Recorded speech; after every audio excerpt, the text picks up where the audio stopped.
Resmi memperkenalkan John Hartman sebagai pelatih baru timnas. Nah, apakah ini perubahan besar ataukah optimisme baru lagi? Kita akan bahas bersama manajer timnas Sumarji dan juga analis sepak bola Ihsan Mahar yang telah hadir di studio. Selamat malam Pak Marji, Mas Ihsan. Malam juga. Iya, selamat malam Mas. Pak Marji, saya ke Pak Marji dulu. Satu kalimat dulu pertanyaan untuk Pak Marji. Kenapa harus John Hartman?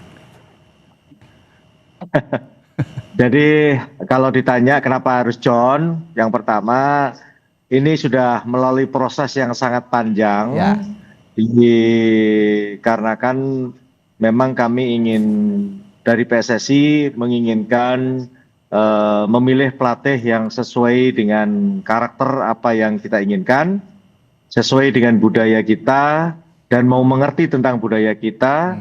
Dikarenakan kan kita ini tidak hanya memikirkan bagaimana pemain-pemain lokal, tetapi juga kita harus memikirkan pemain-pemain dari diaspora, sehingga itu kita jadikan satu untuk bisa menjadi kekuatan yang sangat besar.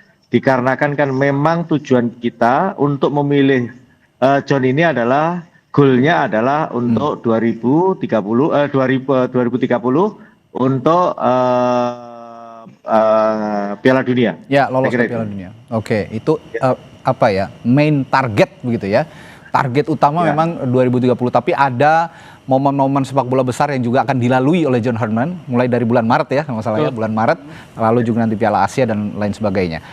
Saya ke Bung Ihsan kalau gitu. Ini pertanyaan yang saya tadi lontarkan di awal. Ini perubahan besar untuk sepak bola Indonesia atau hanya optimisme baru? Karena kalau optimisme baru kita sudah pernah mengalaminya ya di era STY, Patrick Kluivert dan sebelum-sebelumnya. Ya, saya masih melihat ini karena saya melihat supporter juga tidak terlalu hype seperti kita tahu ketika era Patrick Kluivert ini seperti di era Sintayong di akhir 2019 lalu. Jadi semua masih wait and see, semua masih menunggu. Jadi kita bisa bilang sekarang masih ada asa baru atau ada harapan baru di timnas Indonesia karena kita punya mimpi besar ke Piala 2030. Tapi saya tekankan juga di sini bahwa yang tadi Reddy juga sebutkan bahwa masih ada di antara itu masih seharusnya ada jangka pendeknya. Terlepas kita punya mimpi besar ke Piala Dunia, tapi di tahun ini kita ada FIFA Series yang saya rasa itu akan menjadi bagaimana kita melihat permainan Hartman seperti apa. Apa yang ada di benaknya yang tadi dia sampaikan, cita-cita dia untuk timnas. Yang kedua juga kita punya di pertengahan tahun ini di bulan Juli nanti ada Piala ASEAN Championship atau kejuaraan ASEAN yang itu sangat bisa menjadi setidaknya menghilangkan Hartman dari bayang-bayang pendahulunya. Karena kita tahu belum ada pelatih yang bisa membawa kita juara di kejuaraan ASEAN yang sudah lama kita nantikan. Jadi memang kita setidaknya kalau Hartman seandainya di pertengahan tahun ini langsung bisa memberikan trofi juara, turnamen bergengsi di level Asia Tenggara atau level regional, tentu ini akan jadi sangat-sangat positif dan tentu akan meningkatkan dan mencintai, supporter akan lebih mencintai Hartman, terutama untuk menyambut di Piala Asia 2027, begitupun juga di kualifikasi Piala Dunia yang mulai kira-kira September atau Oktober 2027. Oke, Pak Marji tadi langsung mengutarakan main targetnya. Target utamanya adalah Piala Dunia 2030, tapi tadi kata Bung Ihsan ada apa ya, event-event yang harus dilalui oleh John Hartman yang juga harus dilalui dengan kesuksesan begitu. Nah, apakah PSSI juga memasang target langsung ke Piala Dunia atau memang ada fokus bertahap seperti yang diutarakan Bung Ihsan tadi, Pak Marji? Begini, pelatih itu ya kita juga harus bisa menyampaikan itu secara realistis. Ya. Kalau kita tidak realistis, terlalu berbicara membumbung tinggi, nanti hasilnya tidak sesuai, itu kan juga akan jadi masalah. Maka yang bisa saya katakan, sejak awal kami interview kepada John berkaitan dengan event-event yang memang di luar kualifikasi Piala Dunia, itu juga menjadi keinginan kita semua untuk bisa mendapatkan prestasi sesuai apa yang diharapkan. Tetapi yang harus diingat bahwa semua itu kan butuh tahap yang penyesuaian yang memang membutuhkan waktu. Contoh saya karena kebetulan juga dari awal dulu dari Sintayong saya juga ikut, sehingga saya tahu betul tahapan itu harus dilalui gitu. Kalau kita langsung menginginkan dalam bulan Maret, habis itu bulan Juni AFF kita ditarget untuk juara, ini ya saya sudah tidak bisa bicara apa-apa gitu. Kenapa? Karena kalau berbicara target di tim ya, sekali lagi target di tim, tentu kami juga menginginkan yang terbaik, ya kepinginnya juara gitu. Tapi target di tim, kan gitu ya. Tetapi kalau kita berbicara jangka panjang, semua itu ada tahapannya. Semua ada tahapannya. Jadi sekali lagi, ini butuh pengertian kita semua. Jangan sampai pelatih baru datang di target Maret, harus menang semuanya, terus nanti berikutnya AFF harus juara. Ya ini kan, ya saya juga tidak bisa berkata apa-apa kalau begitu. Artinya, sebenarnya begini, saya perlu sampaikan. Intinya bahwa tadi setelah preskon itu kan saya sudah bicara panjang lebar sama John berkaitan dengan apa yang terjadi di timnas mulai dari kualifikasi round 1 sampai dengan round 4. Saya bercerita tujuannya supaya tahu kondisi realnya sehingga bisa dijadikan evaluasi John untuk memperbaiki. Dan baiknya si John sendiri ternyata dia sudah mengikuti itu semua apa yang saya sampaikan dan dia langsung menyampaikan kepada saya, Pak Marji, inilah kemarin itu kekurangannya. Harusnya balance-nya itu dilakukan. Sehingga semua menurut saya saya apresiasi dan saya surprise lah apa yang disampaikan John kepada saya. Mudah-mudahan ini aura positif gitu. Mudah-mudahan aura positif, tetapi tetap harus kita mulai dari tahapan-tahapan tadi. Tidak bisa langsung dihajar pakai target-target tahun ini harus juara ini, tahun ini harus menang ini ya. Tolong semuanya saling mengerti. Tetapi ingat bahwa kembali lagi kalau berbicara di tim, ya kita inginnya ya prestasi yang terbaik kan begitu. Ya kalau kita ingat timnas Kanada juga yang ditangani Hartman pada Piala Dunia 2022 ya, dan tahun-tahun sebelumnya bahkan jauh sebelum Piala Dunia itu juga kacau balau sepertinya. Ini kan butuh waktu yang cukup panjang gitu ya untuk membangun tim. Pak Marji, saya juga ingin bertanya soal tadi saya tertarik dengan John yang mengontak satu persatu pemain ya. Ada 60 pemain. Ini kan start yang positif ya. Ini in person dia berkomunikasi dan sempat mengatakan juga bahwa kekuatan Indonesia itu adalah keberagaman itu sendiri karena ada diaspora, ada pemain lokal. Nah, apa komunikasi yang dibangun? Boleh juga dibocorkan kita. Apa komunikasi yang dibangun oleh Hartman dan apa tujuannya? Ya. Jadi memang saya kontak ke Jay juga, kapten tim, dan beberapa memang mereka semua sudah diajak bicara sama John. Ya intinya sebenarnya sama dengan saya. Tanya berkaitan dengan mental setelah tidak lolos itu seperti apa, mentalmu dan lain sebagainya. Sebenarnya hampir sama dengan tadi yang saya sampaikan secara real kepada John. Intinya bahwa kita ini ingin membangun tim ke depan dengan ingin tahu apa sih permasalahan yang terjadi di dalam tim itu sehingga ke depan bisa kita perbaiki. Dan itu real memang dia lakukan dan ya saya apresiasi lah kepada John. Dia langkahnya ternyata lebih cepat lah dari apa yang saya bayangkan. Ya, ini first impressionnya memang banyak menarik simpati seperti ya publik sepak bola Indonesia. Menurut Anda apa? Ya kalau orang bilang walk the talk-nya John Hartman itu ya apa yang harus dibuktikan untuk pertama kali? Ya yang pasti bagaimana dia seperti tadi Pak Marji juga sebut bagaimana membenahi dulu nih kondisi mental, psikologis pemain. Kita tahu bahwa setelah perjalanan yang cukup panjang kualifikasi kemarin akhirnya berakhir dengan tanpa hal yang positif. Jadi ini tentu bagaimana memugar kembali kondisi dalam tim. Kita tahu bahwa nanti di bulan Maret misalnya itu akan jadi pertemuan pertama yang akan mengumpulkan para pemain untuk laga resmi bersama timnas yang akan menjadi debut Hartman bersama anak asuhnya. Apa yang dimulai Hartman dengan mengontak itu juga seperti yang dilakukan bersama Kanada 2021 lalu. Bahkan dulu lebih parah lagi kondisi Hartman. Di 2021 di training camp pertamanya dia di Spanyol, itu ada berantem dua pemain senior. Ada konflik internal. Ada konflik internal yang benar-benar adu jotos di atas lapangan di sesi latihan pertamanya bersama Hartman. Dan Hartman bisa mengatasi itu hingga akhirnya dia bisa membentuk tim Kanada yang kuat dan bisa lolos untuk pertama kali ke Piala Dunia pada 36 tahun ya, terakhir gitu kan. Dan saya juga kebetulan sempat juga berkesempatan melihat langsung Hartman bagaimana dia melatih dan juga konferensi pers di Piala Dunia 2022 lalu di laga pertama Kanada melawan Belgia.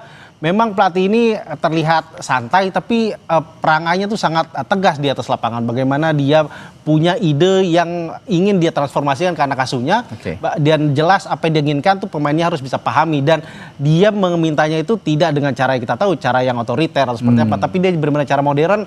Latar belakangnya juga sebagai dosen, sebagai guru olahraga itu juga membantu dia bagaimana melakukan pendekatan, dan itu saya lihat dulu di Qatar, dan semoga itu juga bisa kita saksikan bersama timnas Indonesia. Ya, dan dia tidak hanya lakukan di timnas pria, sebelumnya di timnas timnas putri, perempuan ya. Kanada juga Selandia Baru, kita tahu juga bagaimana Selandia Baru dan Kanada sebelum bersama era dia di sangat inferior di mata dunia, tapi bisa dia bawa ke Olimpiade dan cukup bermainnya. Dan muncullah nama Anthony Davis yang diterbitkan oleh John Hartman yang bermain untuk Bayern Munchen dan juga andalan timnas Kanada. Mungkin nanti John Hartman bisa memunculkan Anthony Davis di Indonesia ya. Semoga.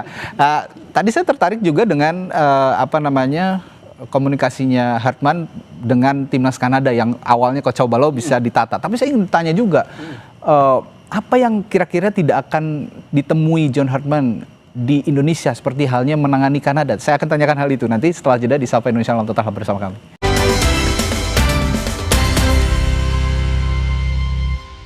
Hi coach, welcome to our family. Let's make history together. Hope to see you soon. Hi Coach Hartman, congratulations with the job. Let's achieve big things together for Indonesia, and let's create big memories, and again, all the best, and see you soon. Hi Coach John Hartman, congratulations on the new job. We are all super excited to meet you. Let's go Garuda, let's fulfill our dreams together, and sampai jumpa di Mare. Hi Coach, welcome to our national team. Glad to have you here. See you soon. Coach John Hartman, welcome to Indonesia. I want to wish you all the best. Let's make Garuda to fly higher. Halo Coach, selamat datang di Tim Nasional Indonesia. Semoga diberi kelancaran dan sukses. See you soon. Halo Coach, Beckham di sini. Selamat datang di Tim Nasional Indonesia. Bawa terbang tinggi Garuda. Hai Coach, selamat datang di Timnas Indonesia. Semoga kita bisa sukses bersama. See you soon. Hello Coach John, I am Mauro.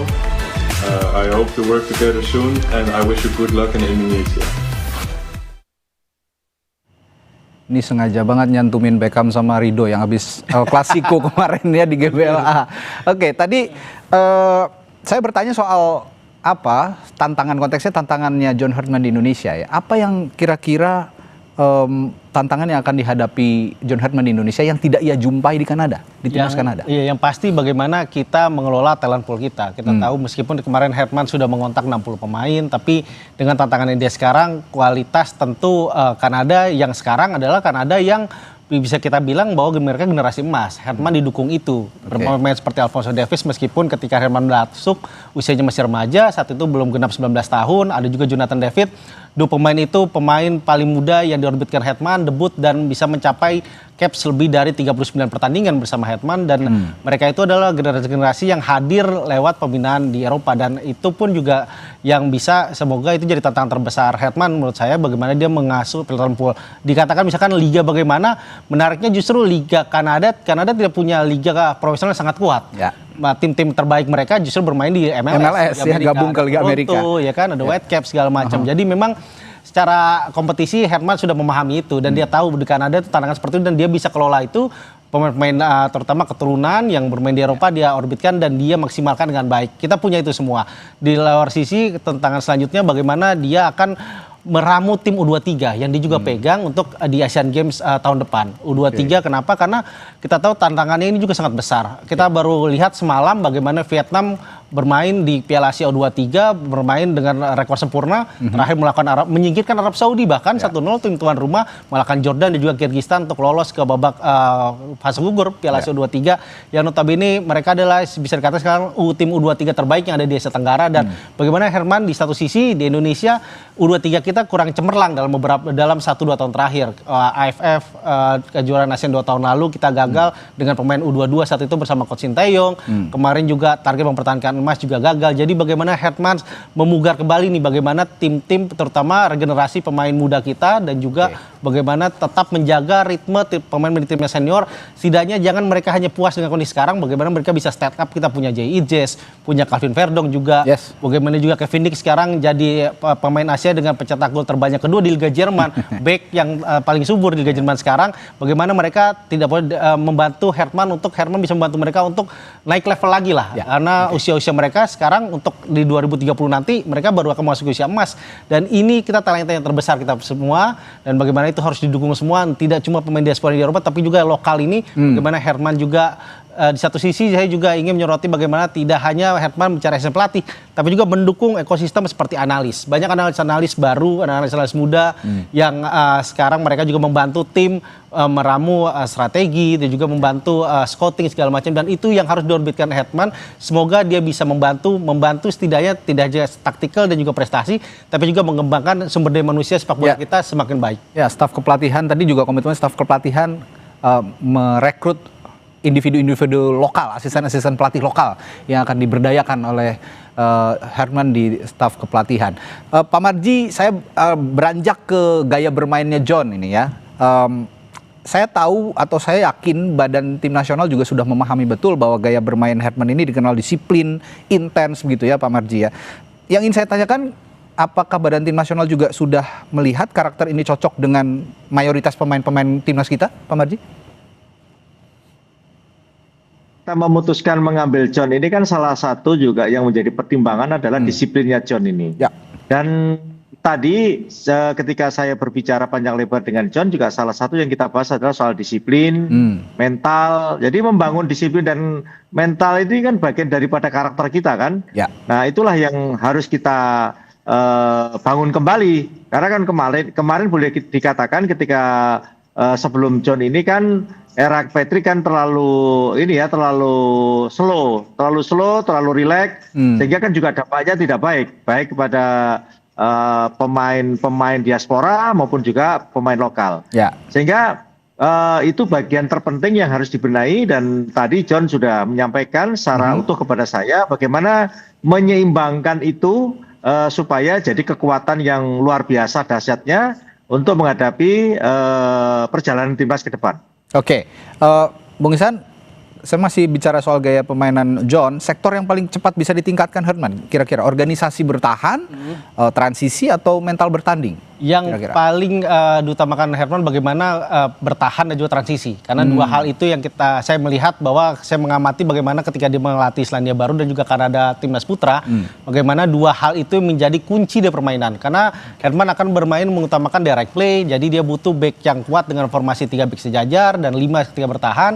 3-4-3 dan 3-5-2 adalah formasi yang paling favorit dia gunakan ketika terutama menghadapi tim-tim yang secara notabene kualitas permainan lebih baik. Dan kita di Indonesia menghadapi tim-tim Asia dengan target besar Piala 2030 tentu akan bermain seperti itu. Jadi kalau bisa dikatakan, bisa dibandingkan lebih mirip Patrick atau mirip Sim, saya melihat akan lebih mirip Sim dari main kita bersama John Herman kali ini. Oke, dengan disiplinnya yang intens ya, di berbagai lini, di sejumlah lini di sepak bola Indonesia. Saya ke Pak Marji lagi terakhir. Pak Marji, tadi kan Herman sudah menyinggung akan memberdayakan individu-individu lokal untuk asisten pelatih. Sudah ada nama-nama kira-kira yang dibidik sama dia, Pak Marji?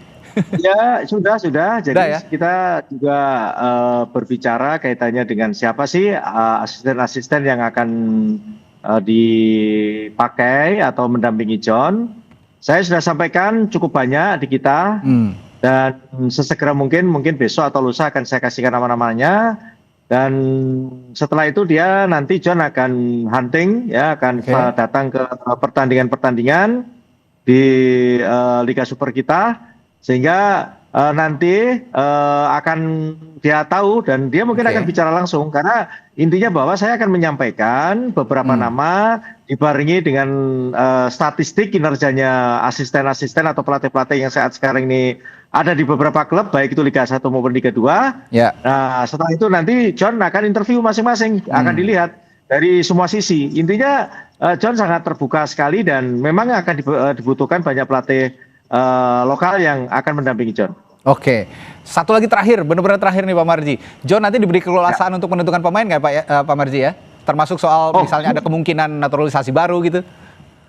Iya, tadi juga bicara. Jadi intinya sebenarnya selama ini kita tidak pernah intervensi berkaitan dengan itu. Pure semuanya 1000% itu adalah pilihan pelatih. Sehingga kalau pelatih menginginkan A, tadi juga dibahas kita butuh ke depan ketika nanti kita kualifikasi mungkin di round 2 pasti kita sudah harus memperbaiki berkaitan dengan grid yang harus kita cari berkaitan dengan diaspora. Sehingga ke depan John akan betul-betul mencari dan dia akan berbicara sendiri dengan pemain yang diharapkan bisa bergabung dengan kita. Intinya bahwa kita berikan keleluasaan seluas-luasnya kepada John untuk memilih pelatih, untuk memilih pemain diaspora dan juga memilih asisten pelatihnya dia. Ya, akhir Januari udah bisa lengkap staf kepelatihan ya Pak Marji ya? Ya, mungkin kalau akhir Januari kayaknya masih terlalu mepet ya. Saya masih belum bisa memberikan jawaban yang pasti. Intinya sih mari kita berikan John keleluasaan untuk benar-benar memilih begitu ya orang-orang yang tepat yang bisa mendampinginya, termasuk juga scouting pemain-pemain yang pas dipilih untuk berbagai event internasional yang akan dihadapi oleh Timnas Indonesia. Terima kasih Pak Marji sebagai Ketua Badan Tim Nasional Indonesia dan juga Ihsan Mahar, analis sepak bola dari Harian Kompas, sudah berbagi analisis dan perspektifnya malam hari ini. Terima kasih, sampai jumpa lagi. Terima kasih.